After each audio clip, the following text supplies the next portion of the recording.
Chester pushed his way through the wooden swing doors with his shoulder. He carried the order on a wooden tray. Polenta topped with chunky tomato sauce filled a white plate, and hot chocolate swished in the silver pitcher as he brought it to the table where the two women sat. "And here you go," he said as he placed the tray on the table. Chester put a plate under Emma's nose.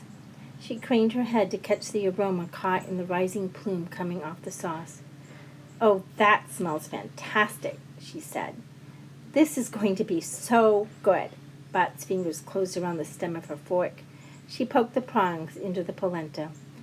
"Well, this will definitely put the warmth back in your bodies," Chester replied with pride, while placing the mugs and complimentary glasses of water on the table.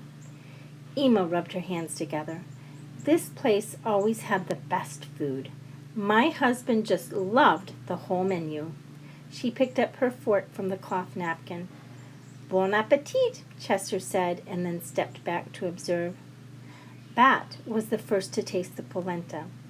He looked at the woman eagerly. Her teeth sank into the food, and her jaw moved up and down a couple of times. In mere seconds, a slow grimace spread over the woman's face. Her mouth pulled tight against her teeth, and then she gulped. "What do you think? Tastes like you remember?" Chester wanted to know. Bat put a hand over her mouth. She shook her head.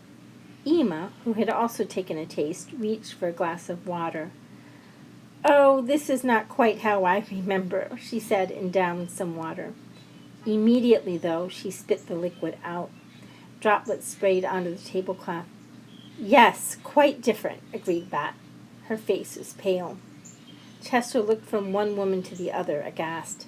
I have never. Delvecchio's. We serve the best. Authentic," he stammered. Emma wiped her mouth with a napkin. Bat put her fork to the side. She reached for the glass of water, but Emma waved her hand. "No, don't. The water burns the moment it touches your mouth. I forgot how much chlorine was used to purify it, not to mention the fluoride that has been put in. Oh my, poison. All of it poison. How could I forget?" Bat put the glass down. "Burns? That can't be. What do you mean, chlorine? Our water is filtered. Mrs. Sherman only serves the best. Our water filtration is top of the line," Chester defended. He then took a sip of water from Bat's glass. "This water is just fine." "Dear Chester, no offense. We have been away for many years." Emma put her hand up. Chester set the glass down. "Where we come from, none of the food has poison on or in it," Bat added. She put her hand over her mouth before giving a loud cough. Both women began slipping out of the booth seat. "I think it's best we be on our way," Emma said. "But don't worry, we will pay for the meal," Bat reassured. She came to her feet. Chester shook his head and stepped to the table to clear the dishes. Ladies, no worries. This meal will be on the house. Delvecchio's prides itself on being the best eatery in Detroit. Like the sign says," he motioned with his head to a sign stand stationed on the pizza counter. It read, "The best taste of Italy in Detroit." The women began helping Chester clean the table. Emma dabbed at the wetness on the tablecloth with her napkin. Bat began scraping a polenta wedge off her plate onto another so she could stack the dishes. "I do sincerely apologize," she said.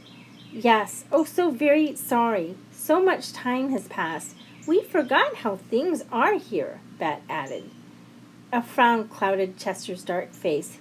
He stepped away from the table and put his hands to his hips. "You keep saying that. How do you know my name? And just where do you two come from?" he demanded.